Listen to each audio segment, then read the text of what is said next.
ये हि संस्पर्शजा भोगाः ये हि संस्पर्शजा भोगाः दुःखयोनय एव ते दुःखयोनय एव ते आद्यन्तवन्तः कौन्तेय आद्यन्तवन्तः कौन्तेय न तेषु रमते बुधः न तेषु रमते बुधः ये हि संस्पर्शजा भोगा दुःखयोनय एव ते आद्यन्तवन्तः कौन्तेय न तेषु रमते बुधः ये हि संस्पर्शजा भोगा दुःखयोनय एव ते आद्यन्तवन्तः कौन्तेय न तेषु रमते बुधः.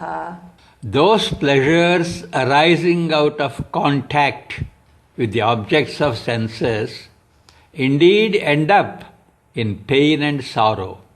Arjuna, they have moreover a beginning and an end. So, the ಜ್ಞಾನಿ is not pleased with them. ವಿಷಯೇಂದ್ರಿಯಗಳ ಸಂಯೋಗದಿಂದ ಉಂಟಾದ ಭೋಗಗಳು ಯಾತನೆ ಮತ್ತು ದುಃಖದಲ್ಲಿ ಪರಿಸಮಾಪ್ತಿಯಾಗುತ್ತವೆ. ಅರ್ಜುನ, ಅಷ್ಟಲ್ಲದೆ ಇಂತಹ ಸುಖಗಳಿಗೆ ಆದಿಯೂ ಮತ್ತು ಅಂತ್ಯವೂ ಉಂಟು. ಅರ್ಥಾತ್ ವಿಷಯ ಸುಖಗಳು ಅನಿತ್ಯವಾಗಿವೆ, ಅವು ಕ್ಷಣಿಕವಾದವುಗಳು. ಆದುದರಿಂದ ಜ್ಞಾನಿಯು ಅವುಗಳಲ್ಲಿ ಸಂತೋಷ ಪಡುವುದಿಲ್ಲ.